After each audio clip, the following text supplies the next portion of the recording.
We have 16 greenhouses. We grow in 36,000 square feet of greenhouse. We grow for this park citywide. We also grow for the zoo and the Denver Botanical Gardens. We have 30 horticulturists that help maintain all the 40+ parks. There was a lot of talk about the problems that were here, but there wasn't a lot of how are we going to fix these problems and how are we going to find those solutions. In the past, it used to be people would either be at the garage door and they'd load up plants that way, or they would actually drive through the hallway and go from one end of the greenhouse out the other. You'd call somebody and be like, hey, can I place an order for 2 o'clock? And they'd be like, let me grab a piece of paper, or let me run down to the other side of the greenhouse. You know, so it was just not organized. We really talked to all of the park's horticulturists out in the districts. We communicated a lot to figure out where was the breakdown happening, and then we tried to really pinpoint those solutions and start from there. So if we were disorganized on our end, it would only slow the process down for them. We're always about improving efficiency. While we're not selling anything, the citizens of the city and county of Denver are paying for us to do what we're doing, and ultimately they are the customer.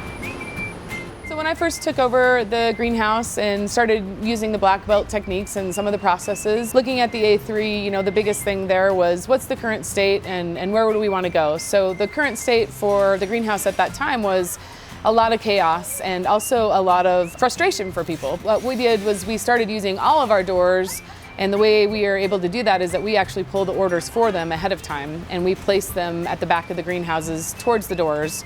And now we're loading people from 14 doors rather than 2, and they're also their materials ready when they get here. Some people can be on the north, some people can be on the south, and they can get their plants, get loaded, and get going to go plant the bed. We have an online kind of ordering system, so to speak.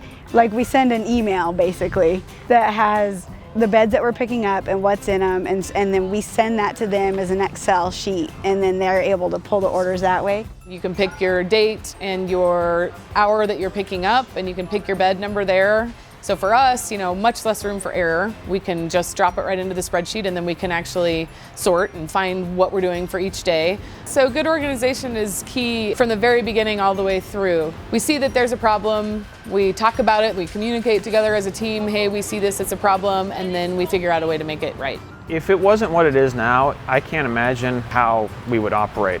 Our fellow coworkers come in and are always very pleased with the system and are like, you guys are so well organized and we appreciate it, we appreciate the plants, and it just goes and flows really well. It's really cool. It makes it all worthwhile in my mind. That's what it's for other people to enjoy.